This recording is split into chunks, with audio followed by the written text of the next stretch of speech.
20 जुलाई दिल्ली का जंतर मंतर, हजारों छात्र और सीजेपी के समर्थक सड़कों पर थे। उनकी सबसे बड़ी मांग थी केंद्रीय शिक्षा मंत्री धर्मेंद्र प्रधान का इस्तीफा और नीट पेपर लीक मामले में जवाबदेही तय करना। लेकिन कुछ ही देर में प्रदर्शन का माहौल टकराव में बदल जाता। पुलिस ने भीड़ को रोकने के लिए आंसू गैस के गोले छोड़े, दंगा नियंत्रण के दूसरे साधनों का इस्तेमाल किया और फिर प्रदर्शनकारियों की तरफ से पैलेट फायरिंग का आरोप लगाया गया।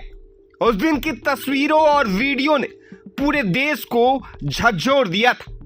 लेकिन सबसे बड़ा सवाल यही था, आखिर 20 जुलाई को हुआ क्या था और किसके आदेश पर यह कार्रवाई की गई थी। अब इस पूरे मामले में एक नया मोड़ आ गया। मीडिया रिपोर्ट्स के मुताबिक पार्लियामेंट स्ट्रीट थाने के आधिकारिक रिकॉर्ड में उस दिन की कार्रवाई का पूरा ब्यौरा दर्ज होने का दावा किया गया है। रिकॉर्ड के अनुसार भीड़ को हटाने के लिए 55 नॉन इलेक्ट्रिक गोले, 15 इलेक्ट्रिक गोले, 5 आंसू गैस के गोले और 2 बार प्लास्टिक पैलेट कारतूस दागे गए थे। रिकॉर्ड में यह भी दर्ज बताया गया है कि यह कार्रवाई मौके पर मौजूद डीसीपी और सीआरपीएफ के डिप्टी कमांडेंट के निर्देश के बाद की गई थी। यहीं से सबसे बड़ा सवाल खड़ा होता है, अगर रिकॉर्ड में यह सब दर्ज है तो आखिर उस दिन हालात कितने बिगड़ गए थे? क्या इतनी सख्त कार्रवाई करना जरूरी था? क्या पुलिस के पास कोई दूसरा विकल्प नहीं था?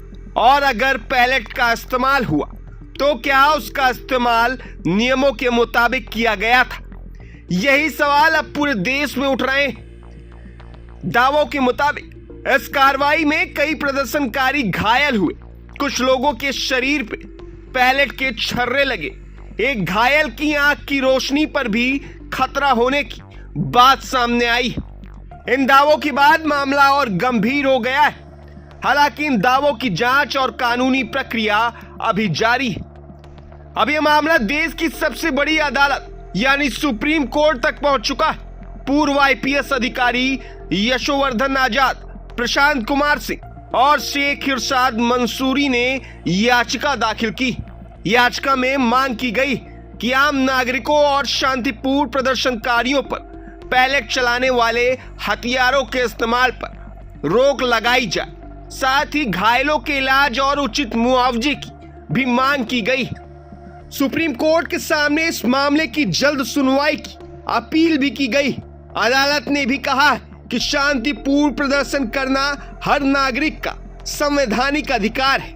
लेकिन अदालत ने यह भी साफ किया कि प्रदर्शन के नाम पर हिंसा स्वीकार की जा सकती और ना ही कानून व्यवस्था बनाए रखने के नाम पर जरूरत से ज्यादा बल प्रयोग किया जा सकता। यानी कानून सबके लिए बराबर है। लेकिन अदालत ने यह भी साफ किया कि ना प्रदर्शन के नाम पर हिंसा स्वीकार की जा सकती और ना ही कानून व्यवस्था बनाए रखने के नाम पर जरूरत से ज्यादा बल प्रयोग किया जा सकता। यानी कानून सबके लिए एक बराबर है। अब इस पूरे मामले में कई सवालों के जवाब आने बाकी। क्या 20 जुलाई की कार्रवाई पूरी तरह नियमों के मुताबिक थी? क्या बल प्रयोग जरूरी था? और जिन लोगों के घायल होने का दावा किया जा रहा है उन्हें न्याय कैसे मिलेगा? इन सवालों का जवाब अब जांच और अदालत की सुनवाई के बाद ही साफ होगा। फिलहाल इतना तय कि 20 जुलाई की यह घटनाएं एक बार फिर राष्ट्रीय बहस का मुद्दा बन गई। सामने आए रिकॉर्ड ने कई नए सवाल खड़े कर दिए।